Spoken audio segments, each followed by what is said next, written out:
बिस्मिल्लाहिर्रहमानिर्रहीम। टॉपिक हम पढ़ रहे हैं क्लासिफिकेशन ऑफ लिपिड्स। हमने क्लासिफिकेशन ऑफ लिपिड्स में मेजर क्लासेस जो लिपिड्स की हैं वो देखी थी। एसाइल ग्लाइसरोल्स हैं, वैक्सेस हैं, फास्फोलिपिड्स हैं और टर्पिनाइड्स हैं। हमने लास्ट लेक्चर में एसाइल ग्लाइसरोल्स को इन डिटेल पढ़ा था। इस लेक्चर में हम वैक्सेस को, फास्फोलिपिड्स को और टर्पिनाइड्स को देखेंगे। ये कौन से लिपिड्स हैं, इनके रिपीटिंग यूनिट्स क्या हैं, इनके स्ट्रक्चर्स क्या हैं और इनके फंक्शंस क्या हैं। तो वैक्सेस क्या हैं? वैक्स क्या होती है? ये प्रोटेक्टिव कोटिंग्स हैं जो लीव्स के ऊपर होती हैं, जो फ्रूट्स के ऊपर होती हैं। अगर हम सेब ख़रीदें तो सेब के ऊपर एक शाइनी सी एक प्रोटेक्टिव कवरिंग होती है, वो वैक्स की बनी होती है। अगर हम प्लांट के लीव्स को देखें तो जो अपर एपिडर्मिस है, upper surface of the leaf है, उसके ऊपर एक शाइनी कवरिंग होती है, वो भी वैक्स की बनी होती है।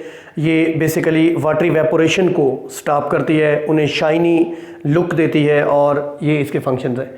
इंसेक्ट्स भी हैं जो सेक्रीट करते हैं waxes. For example honey bee जो है, उसका जो हाइव होता है, छत्ता होता है, वो भी वैक्स का बना हुआ है और हनी बी इसे सेक्रीट करती है। जो वेस्प्स होते हैं, जो भीड़ होते हैं, ये भी वैक्स सेक्रीट करते हैं और अपने हाइव्स बनाते हैं, और शीप्स वगैरह भी सेक्रीट करती हैं। हम देखेंगे वैक्स की डेफिनेशन क्या है, यानी इन्हें अगर लिपिड्स की एक क्लास माना गया है तो इनकी कोई डेफिनेशन भी होगी। These are mixture of long chain alkanes, लंबी चेन वाली अल्केन्स। कितनी चेन लंबी होती है अल्केन्स की? अल्केन्स सिंगल कोवेलेंट बॉन्ड रखने वाले हाइड्रोकार्बन्स हैं, जिनमें कार्बन कार्बन तमाम बॉन्ड सिंगल कोवेलेंट बॉन्ड होते हैं। ये लॉन्ग चेन इसमें शामिल है। कार्बन नंबर 25 से लेके कार्बन नंबर 35 तक, यानी कार्बन कम से कम 25 होंगे इस लॉन्ग चेन अल्केन में और ज़्यादा से ज़्यादा 35 होंगे। मिक्सचर है ये, सिर्फ इसमें ये अल्केन्स नहीं और भी चीज़ें, इसलिए इसको कहा गया mixture of long chain alkanes with odd number of carbons, यानी C25, C27, C29, C31, C33 and C35। ये ऑड नंबर्स होंगे, इवन नंबर्स नहीं होंगे, जैसे C26 नहीं होगा, राइट। तो mixture of long chain alkanes with odd number of carbons and carbons range from C25 to C35 and alcohols. मैंने कहा ना ये मिक्सचर है। तो दूसरी चीज़ अल्केन्स के अलावा दूसरी चीज़ क्या है? अल्कोहल्स। अल्कोहल्स वो ऑर्गेनिक कंपाउंड्स हैं जिनमें OH फंक्शन ग्रुप यानी हाइड्रोक्सिल ग्रुप फंक्शनल ग्रुप होता है। इसके अलावा इसमें कीटोन्स होते हैं। कीटोन्स भी ऑर्गेनिक कंपाउंड्स की एक क्लास है जिनमें RC डबल बॉन्ड हो, R ग्रुप होता है, यानी दोनों साइड पे अल्काइल ग्रुप और C डबल बॉन्ड हो, कार्बोनाइल ग्रुप हो तो ketones. And esters of long chain fatty acids. ये एस्टर्स क्या हैं? एस्टर्स भी एक ऑर्गेनिक कंपाउंड्स की क्लास है। मैं अगर यहाँ पे ड्रा करना चाहूँ तो C डबल बॉन्ड O, इधर भी अल्काइल ग्रुप हो यानी कार्बन हो और इधर भी अल्काइल ग्रुप और कार्बन हो तो इसको एस्टर कहते हैं। ये एस्टर लिंकेज है, राइट। और जो कीटोन्स हैं C डबल बॉन्ड O, इधर अल्काइल ग्रुप हो और इधर भी अल्काइल ग्रुप हो यानी कार्बन हो तो इसको कीटोन कहते हैं। जो अल्कोहल्स हैं इनमें हाइड्रोक्सिल ग्रुप जो है वो फंक्शनल ग्रुप होता है। तो what are the waxes? Mixture of long chain alkanes with odd number of carbons ranging from C25 to C35 and alcohols, ketones and esters of long chain fatty acids. अब क्या मतलब है? ये जो asters हैं इनमें ये R ग्रुप, ये फैटी एसिड्स हैं, ये लॉन्ग चेन वाले होते हैं, तो इनको वैक्सेस कहते हैं। आप सोचेंगे कि लिपिड की डेफिनेशन पे तो ये पूरा, हम बेसिकली ये सोचते हैं कि ये वैक्सेस की अगर ये डेफिनेशन है तो फिर ये लिपिड्स कैसे हैं।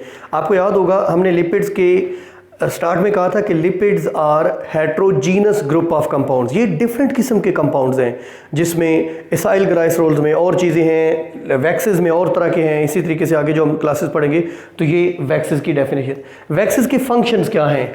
ये प्रोटेक्ट वाटर लॉस। लीव्स के ऊपर जब ये होती है तो अपर एपिडर्मिस से वाटर लॉस को, इवेपोरेशन ऑफ वाटर को, ट्रांसपायरेशन को प्रोटेक्ट करती है। ये एब्रेसिव डैमेज से बचाती है। जैसे फ्रूट है, जैसे मैंने एप्पल की एग्जांपल दी, उसके ऊपर ये वैक्स की प्रोटेक्टिव कवरिंग है, तो वो फ्रूट जब गिरेगा या किसी चीज़ के साथ उसे डैमेज होगा तो उस डैमेज से इसको बचाएगा। ये वाटर बैरियर्स भी हैं, ये वाटर को इवेपोरेट नहीं होने देते। मिसाल के तौर पे मैंने कहा इंसेक्ट्स भी सेक्रीट करते हैं, उनकी बॉडी के बाहर भी होते हैं। जो बर्ड्स हैं बर्ड्स अपनी फैदर्स के ऊपर भी एक वैक्स, उनमें ग्लैंड्स होते हैं जो वैक्स सेक्रीट करते हैं, अपने फैदर्स के ऊपर उनको लगा लेते हैं, तो ये वाटर बैरियर और के तौर पे काम करते हैं। नेक्स्ट जो क्लास ऑफ लिपिड्स है वो हैं फास्फोलिपिड्स। फास्फोलिपिड्स बड़े मशहूर लिपिड्स हैं, बड़े फेमस और इम्पॉर्टेंट ग्रुप है लिपिड्स का, फास्फोलिपिड्स। फास्फोलिपिड्स क्या हैं? ये फास्फाटाइडिक एसिड के डेरिवेटिव्स हैं। ये फास्फाटाइडिक एसिड के डेरिवेटिव्स हैं। हम देखते हैं ये फास्फाटाइडिक एसिड क्या है। 3 इसमें कंपोनेंट्स हैं, एक कंपोनेंट ग्लाइसरोल, एक कंपोनेंट फैटी एसिड और तीसरा कंपोनेंट है फास्फोरिक एसिड। डिटेल्स में जाने से पहले हम ये स्ट्रक्चर जरा ड्रा कर लें।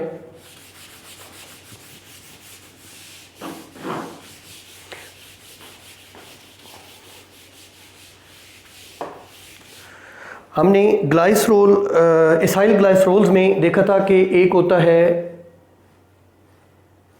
Glycerol group. हमें मालूम है कि इस ग्लाइसरोल ग्रुप में कार्बन की चूँकि टेट्रावैलेंसी होती है, तो हर एक कार्बन पे एक हाइड्रॉक्सिल ग्रुप और बाकी कार्बन की 4 वैलेंसी के लिए हम हाइड्रोजन्स जोड़ते हैं। ये ग्लाइसरोल है, इसको ग्लिसरीन भी बोलते हैं, राइट। दूसरा है जी फैटी एसिड्स। अब हमें मालूम है कि यहाँ पे हाइड्रोजन रिमूव होता है, हाइड्रोजन रिमूव होता है और यहाँ पे अटैच्ड हूँ 3 अगर fatty acids. For example fatty acids क्या हैं? ये फैटी एसिड्स हैं COOR, ठीक है, RC+O, मेरे ख्याल से सॉरी ये इस तरीके से आएगा RC+O। ये एक फैटी एसिड का जनरल फार्मूला है।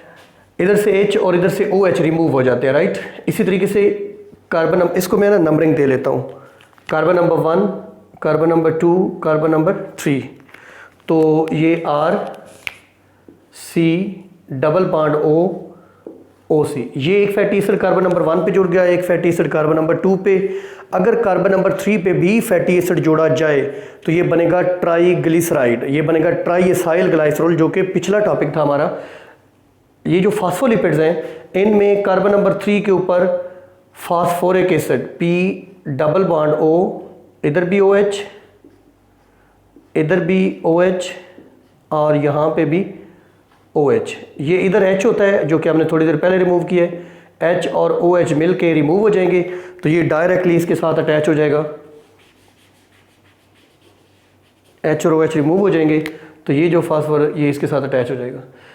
हमें मालूम है कि फास्फोरिक एसिड का फार्मूला H3PO4 होता है, यानी 1 2 3 4 ऑक्सीजन और 1 2 और तीसरा हाइड्रोजन इधर था जो कि रिमूव हो गया। तो ये एक फास्फाटाइडिक एसिड है। 3 कंपोनेंट्स हैं इसमें, एक इसमें ग्लाइसरोल था, कार्बन नंबर 1 और 2 पे 2 फैटी एसिड्स हैं और कार्बन नंबर 3 पे फास्फोरिक एसिड अटैच्ड है। इसको बोलते हैं फास्फाटाइडिक एसिड। तो हमने क्या पढ़ा है कि फास्फोलिपिड्स क्या हैं?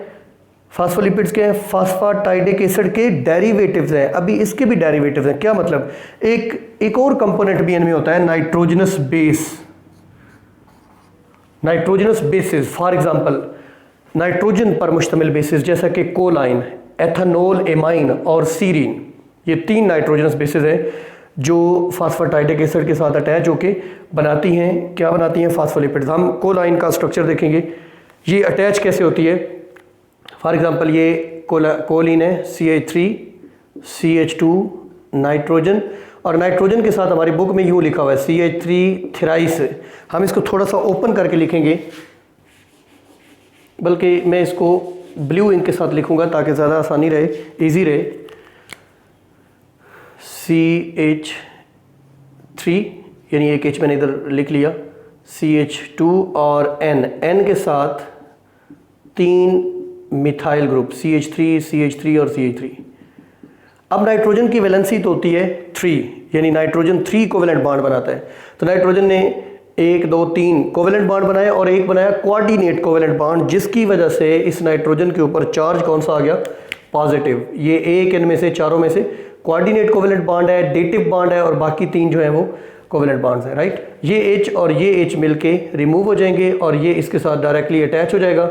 ये बनेगा एक, इसको बोलते हैं लेसिथिन, यानी इस फास्फोलिपिड का नाम क्या है? लेसिथिन, या इसको आप बोल सकते हैं फास्फाटाइडिक एसिड का डेरिवेटिव, और इसका नाम होगा फास्फाटाइडाइल कोलिन।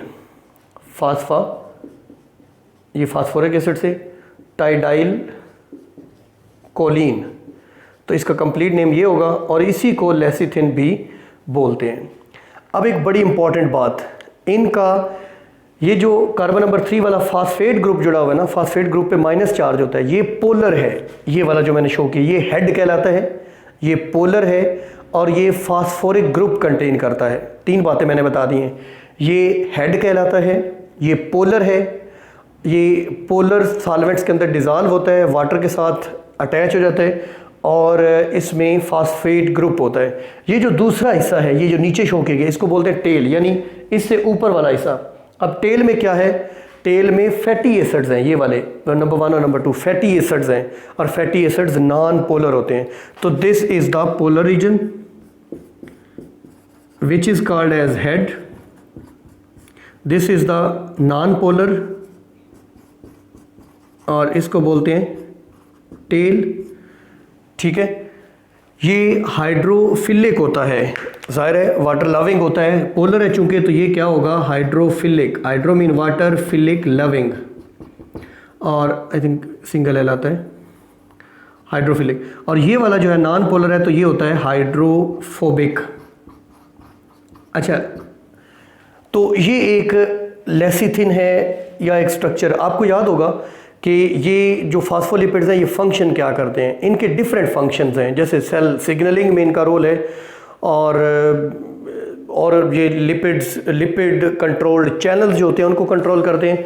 लेकिन इनका सबसे इंपॉर्टेंट काम बैक्टीरिया में, एनिमल्स में और प्लांट्स में जो मेम्ब्रेन्स हैं वो बनाते हैं। हमने फ्लूइड मोज़ेक मॉडल पढ़ा हुआ है मेम्ब्रेन का, तो हम पढ़ते हैं उसमें लिपिड बाइलेयर होती है, लिपिड्स की एक दोहरी तय होती है। वो लिपिड बाइलेयर कौन सा लिपिड होता है? वो फास्फोलिपिड होता है। तो हमें मालूम है, हम जब इसको ड्रा करते हैं, कुछ आपके जहन में होगा, जब हम उसको ड्रा करते हैं तो हम इस तरीके से, ये एक लिपिड्स की लेयर है और ये एक लिपिड्स की लेयर है।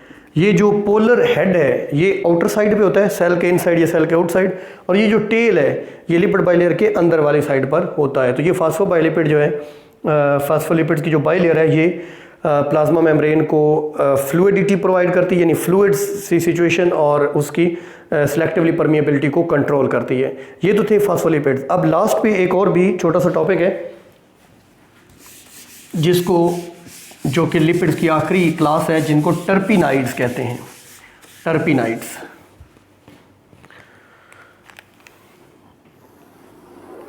ये टर्पिनाइड्स क्या हैं?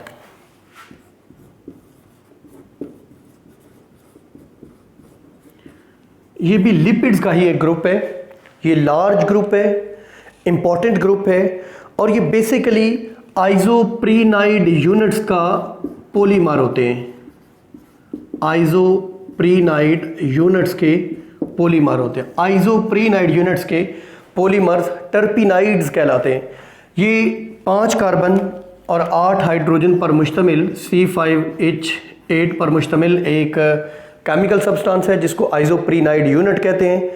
ये डिफरेंट तरीक़ों से बॉन्डिंग करके डिफरेंट नंबर्स में ये रिपीट होकर मुख्तलिफ़ किस्म के कंपाउंड्स बनाता है, जैसा कि रबर जो है वो एक टर्पिनाइड है। इसी तरीके से प्लांट्स के अंदर होते हैं पिगमेंट्स, जिनको कैरोटीनाइड्स कहते हैं। हमें मालूम है कि carotenes plus xanthophylls are called as carotenoids. Carotenes red colour के हैं और ज़ेंथोफिल्स येलो कलर के हैं। इसी तरीके से हमारी बॉडी में स्टीराइड्स होते हैं। स्टीराइड्स हार्मोन्स होते हैं, जैसा कि androgens male hormones, estrogen female sex hormones, ये स्टीराइड्स, ये भी बने हुए हैं टर्पिनाइड्स के, यानी ये भी टर्पिनाइड्स कहलाते हैं। और ये जो स्टीराइड्स हैं, इन्हीं की एक एग्जांपल है कोलेस्टेरोल, राइट। और आखिरी जो है वो टर्पीन्स, जिसको तारपीन का तेल भी कहते हैं। ये जो प्लांट से हासिल होते हैं, तारपीन का तेल, टर्पिनाइल, वो भी बना होता है, वो भी टर्पिनाइड्स की क्लास में आता है। यानी 4 डिफरेंट हमने एग्जांपल्स पढ़ ली टर्पिनाइड्स की। ये आइसोप्रीनाइड यूनिट के पॉलीमर्स हैं, रिपीटिंग यूनिट आइसोप्रीनाइड यूनिट है। ये रबर इसकी एग्जांपल है, कैरोटीनाइड्स इसकी एग्जांपल है, स्टीराइड्स और टर्पीन्स। आखिर में एक शॉर्ट क्वेश्चन है, फंक्शंस ऑफ लिपिड्स। चूँकि ये लिपिड्स वाला टॉपिक एंड हो रहा है तो लिपिड्स के कलेक्टिवली हम देखेंगे फंक्शंस क्या हैं। ये एनर्जी का रिजर्वायर हैं, एनर्जी का एक बड़ा ज़ख़ीरा है। हमें मालूम है कि लोग फैटी या ओबीज़ क्यों हो जाते हैं, ज़रूरत से ज़्यादा खाते हैं, एनर्जी की ज़रूरत नहीं है तो वो एक्सेस एनर्जी बॉडी के अंदर फैट्स बन के स्टोर होती रहती है और वो फैटी हो जाते हैं। इसके अलावा ये मेम्ब्रेन्स बनाते हैं एनिमल्स में, प्लांट्स में और बैक्टीरिया में जो सेल मेम्ब्रेन्स हैं वो बनाते हैं। इस तरीके से ये स्ट्रक्चरल कंपोनेंट है मेम्ब्रेन्स का। ये इंसुलेशन मुहैया करते हैं, इंसुलेशन, ये इंसुलेटर का काम करते हैं। फॉर एग्जांपल बर्ड्स में मैंने एग्जांपल दी, शीप्स के अंदर जो फर होती है उसके अंदर ये वैक्सेस या लिपिड्स प्रेजेंट होते हैं। इस तरीके से एनिमल्स की बॉडी के अंदर, स्किन के अंदर, हमारे स्किन के अंदर भी फैट्स हैं जो हीट इंसुलेटर हैं। जो व्हेल्स और सील्स हैं जो कि मैरीन मैमल्स हैं, उनकी स्किन के नीचे एक लिपिड की लेयर होती है जिसको ब्लबर बोलते हैं। फिर छोटे नौमौलूद बच्चों में ब्राउन फैट होता है। तो मुख्तलिफ़ किस्म के फैट्स हैं, they act as insulators, insulation का काम करते हैं। फिर ये मैकेनिकल प्रोटेक्शन प्रोवाइड करते हैं, मैकेनिकल प्रोटेक्शन प्रोवाइड करते हैं। ये बॉडी को मैकेनिकली, जैसे फिज़िकल कोई हिट लगती है तो उससे प्रोटेक्ट करते हैं। जो ज़रा हेल्दी लोग होते हैं जिनकी बॉडी में फ़ैट्स की अमाउंट ज़्यादा होती है, उनको कम ज़रा पेन फील होता है क्योंकि उनके जो पेन रिसेप्टर्स हैं वो ज़रा डीप हो जाते हैं, ऊपर फैट्स की लेयर्स हैं। तो ये मैकेनिकल प्रोटेक्शन, दूसरी प्रोटेक्शन। और ये एब्रेसिव डैमेज से भी बॉडी को बचाते हैं। एब्रेसिव डैमेज, एब्रेसिव डैमेज का मतलब होता है रगड़ वगैरह जो होती है, जो फ्रिक्शन वगैरह होती है, उससे भी बॉडी को प्रोटेक्ट करते हैं। तो ये थे फंक्शंस ऑफ लिपिड्स। ये शॉर्ट क्वेश्चन के तौर पे पूछा जाएगा। तो ये था हमारा टॉपिक वैक्सेस पर, फॉस्फोलिपिड्स पर और फाइनली टर्पिनाइड्स पर। This is all about this topic.